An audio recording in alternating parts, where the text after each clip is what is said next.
جی میرے عزیز میرے بھائی، السلام علیکم، کیا حال چال ہے بھائی؟ بات کریں بھائی صاحب، آپ سے گفتگو کر رہا ہوں، او محمد حمزہ میاں۔ السلام علیکم۔ علیک السلام ورحمۃ اللہ، کی حال چال ہے؟ کیا حال ہے؟ خیریت سے آپ؟ ٹھیک نا؟ السلام علیکم ورحمۃ اللہ۔ علیک السلام ورحمۃ اللہ۔ کیمرہ سامنے رکھیں بھائی، کیمرہ میں فل آ جائے، ٹھیک ہے نا؟ الحمدللہ قبلہ، جی بات کریں بھائی، الحمدللہ قبلہ، آپ سنائیں۔ اللہ آپ کو عزت دے، بات کرتے جائیں، بات کرتے جائیں بھائی۔ طبیعت قبلہ، میرا پہلا سوال یہ ہے کہ آپ کا تقلید کے بارے میں نظریہ کیا ہے؟ تقلید جائز نہیں ہے، اوکے؟ تقلید جائز نہیں ہے؟ نہیں ہے۔ اور دوسرا، شہادت ثالثہ کے بارے میں میرا سوال ہے، کیا وہ نماز میں پڑھنی چاہیے یا نہیں پڑھنی؟ پڑھنی چاہیے۔ ادھر ہمارے یہاں پنجاب کے علاقے جنگ میں اور ادھر بڑا مسئلہ بنا ہوا ہے اس بات پہ۔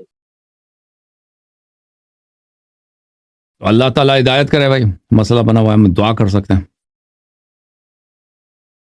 ٹھیک ہے بھائی؟ کیا اس کے بارے میں آئمہ کے فرمان ہیں آپ کے پاس کہ پڑھنے چاہیے یا نہیں پڑھنے؟ دیکھیں رسول پاک صلی اللہ علیہ وسلم کا فرمان، دیکھیں یہ وجوب واجب نہیں ہے کہ اگر کوئی نہیں پڑھتا تو اس کی نماز باطل نہیں ہوتی، کیونکہ امام جعفر صادق علیہ السلام کی حدیث ہے، جو شہادتین پڑھتا ہے اس کی نماز صحیح ہوتی ہے۔ شہادت ثالثہ کے متعلق ہمارے پاس حدیث ہے امام جعفر صادق علیہ السلام کی کہ جہاں پر بھی تم شہادت دے دو محمد رسول اللہ صلی اللہ علیہ وآلہ وسلم کی، تو علی ولی اللہ کی بھی شہادت دے دو۔ تو ایک عام حکم ہے، ٹھیک ہے نا؟ کہ آپ چاہے وہ تشہد میں بھی شامل ہو جاتا ہے، ایک عام حکم ہے، ٹھیک ہے؟ مثلا اگر پیغمبر صلی اللہ علیہ وسلم کہتے ہیں کہ اپنے والدین سے نیکی کرو، ایک عام حکم ہے۔ اب آپ کے والدین پنجابی ہیں، پیغمبر نے یہ تو نہیں فرمایا ہے صلی اللہ علیہ وسلم کہ اگر والدین پنجابی ہیں تو ان سے نیکی کرو، یہ تو نہیں فرمایا کہ اگر والدین مثلا ہندوستانی ہیں تو ان سے نیکی کرو، انہوں نے فرمایا والدین سے نیکی کرو۔ اس والدین میں سب آ جاتے ہیں، ٹھیک ہے نا؟ والدین سندھی ہے، پنجابی ہے، عرب ہے، عجم ہے، فرق نہیں پڑتا، والدین ہے تو نیکی کرو۔ تو اسی طرح جب فرمایا کہ تم جب شہادت دے دو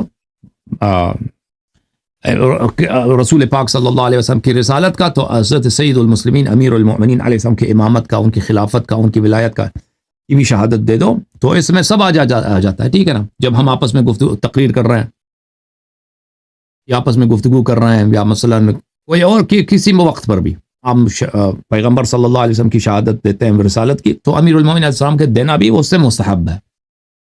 تو یہ جیسے گفتگو میں، تقریر میں، بات کرنے میں یہ استحباب ہے، تو اسی طرح یہ نماز میں بھی آ جاتا ہے، ٹھیک ہے نا؟ اوکے؟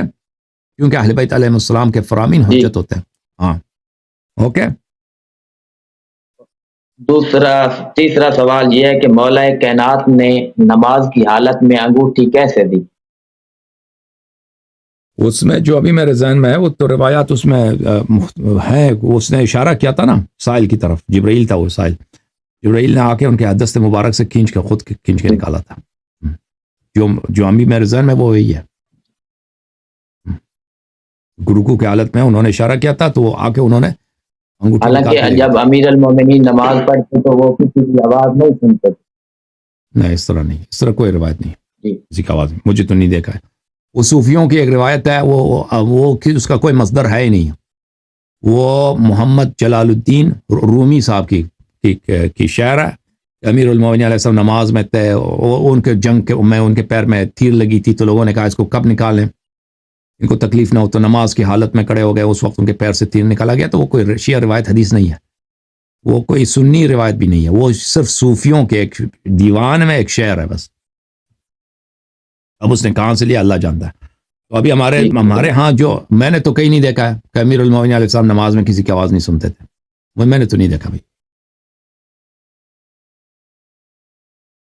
اور چوتھا سوال زنجیر زنی کے بارے میں ہے، جی سر، کہ آپ کا کیا نظریہ ہے؟ تو احادیث روایات میں یہ ہے کہ اہل بیت علیہ السلام کے غم میں بے قراری کا اظہار کرنا، بے قرار ہو جاؤ. صرف رونا مستحب ہے, خود رونا مستحب ہے, ٹھیک ہے نا, اور چیخ کے رونا مستحب ہے. اور اس کے علاوہ بے قرار ہو جانا, اس غم میں بے قرار. غم میں بے قراری کے مختلف اشکال ہوتے ہیں میرے بھائی.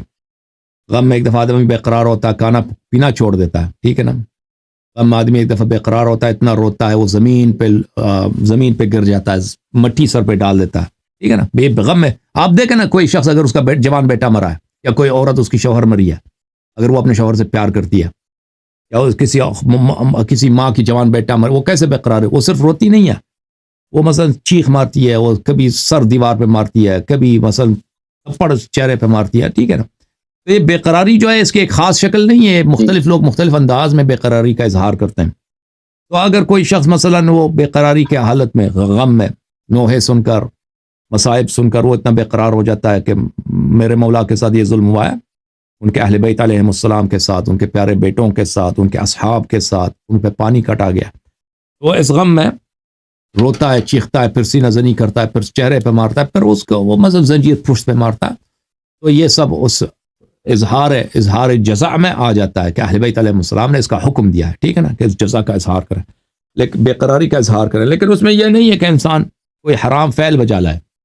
بے قراری میں کوئی انسان کوئی خلاف عفت یا کوئی چیز جو بنفسی ہی حرام ہے, خودکشی کرے یا اس طرح جائز نہیں ہے, لیکن وہ زنجیر وغیرہ مارنا یا کوئی مٹکا سر پہ مارنا, کوئی شیشہ سر پہ مارا ہے, ٹھیک ہے نا, اس طرح اس کی یہ اگر اس غم میں ہے تو اہل بیت علیہ السلام نے اظہار جزا کا حکم دیا, یہ حدیث شریف میں ہے. اوکے جی اوکے اوکے, مزید بولیں. ختم آپ کے سوالات؟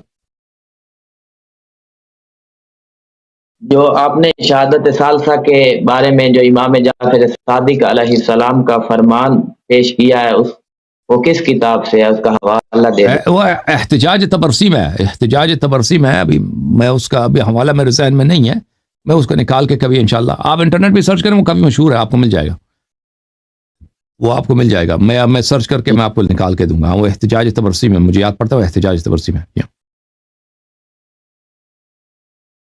ٹھیک ہے, اوکے میرے بھائی, ٹھیک ہے, سلامت رکھے, اللہ آپ کو سلامت. انشاءاللہ. اوکے, زندہ رہا میرے بھائی.